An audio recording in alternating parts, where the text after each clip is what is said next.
እንኳን ለ2018 የኢትዮጵያ አዲስ ዓመት አደረሳችሁ። ይሄ ቪዲዮ ለኢትዮጵያን ፋሽን ዲዛይነሮች ስፔሻሊ በባህላዊ ኢትዮጵያን ልብሶች ላይ ለሚሰሩት ነው።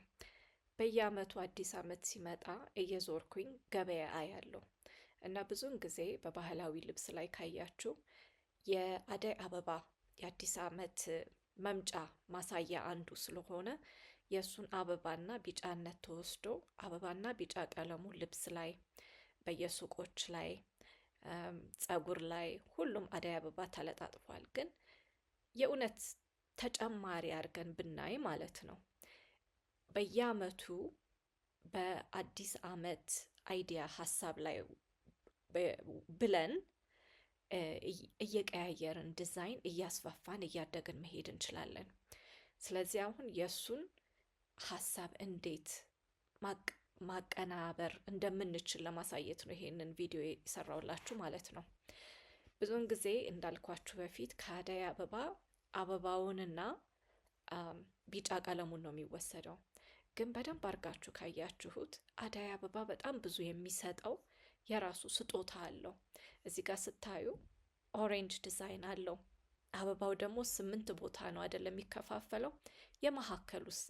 የመሀከሉ ክብ እቺ ንብ የምትቀስማት ማለት ነው። እሷ ራሷ ቀለሟና ሼፓ ብዙ ሀሳብ ሊወጣበት ይችላል። ሌላ ደግሞ አረንጓዴ ቅጠል እንዳለ እና ደግሞ በደንብ አስተውላችሁ ከሆነ አረም አብሮ ከአደይ አበባ ጋር የሚወጣ አለ። እሱ ላይ ቆንጆ የሆነ ደማቅ ሰማያዊ ወይን ጠጅ የሆነ አረም አብሮ የሚወጣ አለ። ስለዚህ አሁን ስንት ቀለም አወጣን ማለት ነው? ቢጫ፣ ኦሬንጅ፣ አረንጓዴ፣ ቡኒ እና ሰማያዊ ወይን ጠጅ እናገኝበታለን ማለት ነው። ሁለተኛ ሀሳብ ደግሞ እዚህ ጋራ ሰማያዊ ያረኩላችሁ የሰማይ ቀለም ይቀየራል ከዝናብ ወደ ፀሐይ ወቅት ስንሄድ ማለት ነው። ደመናም እናገኛለን። መቀየሪያ ጊዜ ነው አይደለ? ሙቀት የሚመጣበት ጊዜ ነው። ስለዚህ ብሉ ስካይ ወይንም ሰማያዊውንም መውሰድ እንችላለን ማለት ነው። ኦኬ። ሌላ ሀሳብ ምንድን ነው?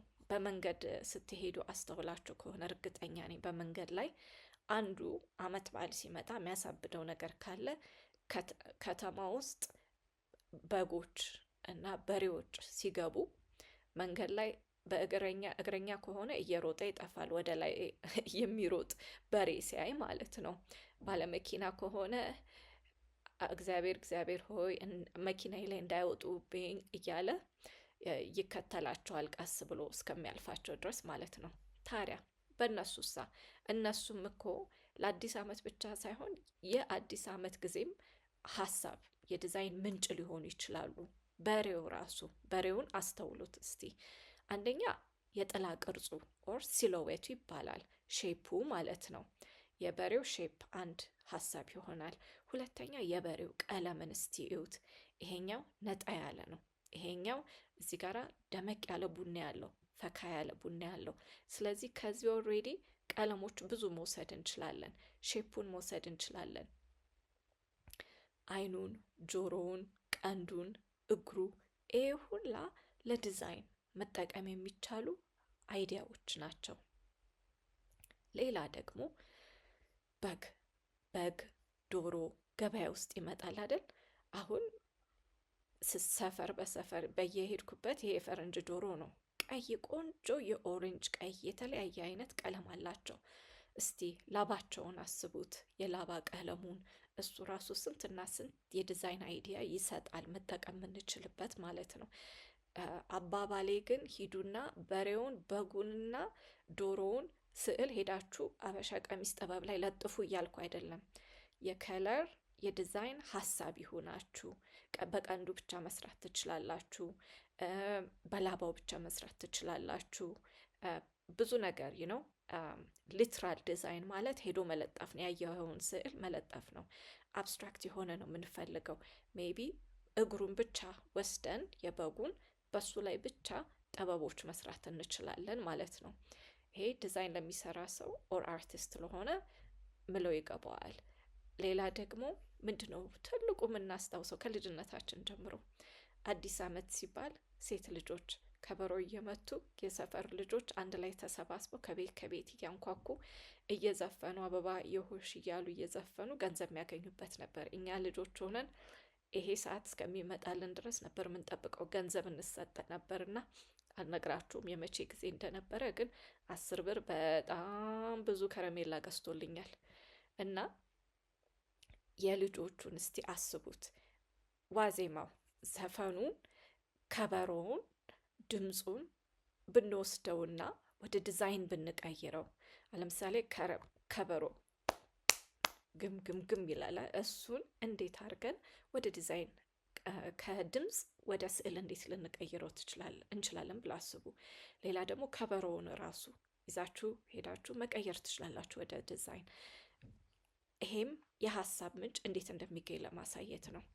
ሌላ ዓመት በዓል ሲመጣ ምንድን ነው ሳር አደል ይነሰነሳል አደል። ሳሩ ራሱ ቀለሙን ይዩት። 2 3 4 ቀለም ይወጣል። የተለያየ አይነት አረንጓዴ ያለው የሳሩ አቀማመጥ እሳ አንድ ላይ አርገው አደለ የሚሸጡት። የሱ ቅርጽ እሳ ራሱ እሱም ራሱ ሊያሳይ ይችላል። ይሄ ከሁሉም ዓመት በዓል ጋር የተያያዘ ነው። ግን ለአዲስ ዓመትም ይሄንን መጠቀም ትችላላችሁ ብዬ ለማሳየት ስለፈለኩ ነው። ሌላስ ድግስ አይደለም ዶሮ ወጦች፣ የበግ ወጦች፣ ምኖቹ ጥብሶቹ፣ ሁሉም ቆንጅዬ ነገሮች፣ ጠጁ ምኑ አንድ ላይ የሚወጣበት አይደለ። ቡናም አይቀርም እንግዲህ የሚፈላበት፣ እጣን የሚነደድበት አይደለ። እሱ ራሱ ብዙ ብዙ አይነት የቀለምና የዲዛይን ምንጭ ነው ማለት ነው። ኦኬ። እና የመጨረሻ ሀሳብ የምሰጣችሁ ደግሞ ችቦ። እስቲ ያስቡበት። ችቦ ስንት ነገር ሊሰጠን ይችላል።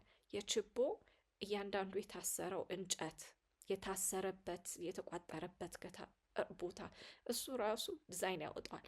ችቦ አቀማመጥ አንድ ላይ እንዲቆም ማለት ነው።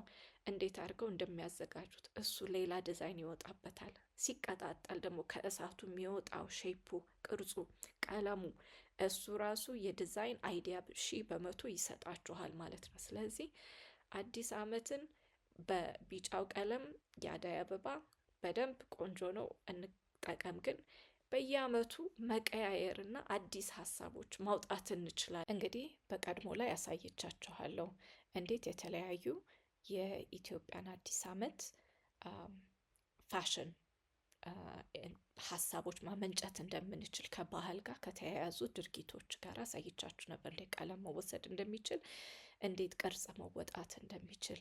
ስለዚህ እዚህ ላይ በጣም ሲምፕል የሆኑ የኢትዮጵያን ቀሚሶች ቅርጽ ያላቸውን አንዱ በስኩዌር ኔክ ሾርት ስሊቭ፣ አንዱ ደግሞ በቪ ኔክ ቱብ ቶፕ እንደን ምንድነው ኔክላይን ኮላር ባለው ሰርቼላቸዋለሁ። ይሄ ዲዛይን ብዬ አልጠራውም፣ ጀስት ሲምፕል አይዲያ እንዴት መጠቀም እንደምችሉ ነው። ስለዚህ እነዚህ የቀሰምኳቸው ማለት ነው ቀለሞቹን ከአደይ አበባ በፊት እንዳሳየኋቸው 5 ቀለሞች አግኝቻለሁ። ከዛ በላይም ሊገኝ ይችላል። አረንጓዴዎቹ ብዙ ስለሆኑ በአረንጓዴ ብቻ መስራት ትችላላችሁ። እና ሲምፕል የሆነ ድሬስ በቢጫ ቀለም፣ ከዛ በኋላ ደግሞ ቢጫና ኦሬንጁን እያቀላቀላችሁ ቀለም በቀለም ላይ ቢሆንስ አለ። ይሄንን ወሰድኩኝ። ደግሞ ከበሮ ነው። ይሄ ከበሮን ልክ ከበሮ እንዲመስል ስላልፈለግኩኝ ጀስት ሲምፕሊፋይ አረኩና ቅርጹን ወስቼ ሼፕ አርጌ ወደ ጥበብ እንዲሆን አረኩኝ ማለት ነው። ሌላው ደግሞ ይሄ የችቦ አቀማመጥ ነው ማለት ነው። ስለዚህ ከአደይ አበባ ቀለሞች ከአበባው እየወሰድኩኝ ቀለሙንም ጥበቡንም ፈጠራ ያለውኝ ማለት ነው። ይሄ ሀሳብ እንዴት ማመንጨት እንደሚቻል ለማሳየት የተሰራ ቪዲዮ ነው እና ወደፊት እያደገ ፋሽን እየተቀያየረ በየዓመቱ አዲስ ዓመት አዲስ ከአበባ ብቻ ውጪ በሱ ብቻ ተጀምሮ በሀሳብ እየቀጠለ ብዙ ነገር እንደምንሰራ በጣም እተማመናለሁ። አመሰግናለሁ። ሄሪቲ ያስመላሽ እባላለሁ። ይህን ቪዲዮ እንደወደዳችሁትና እንደሚረዳችሁ ተስፋ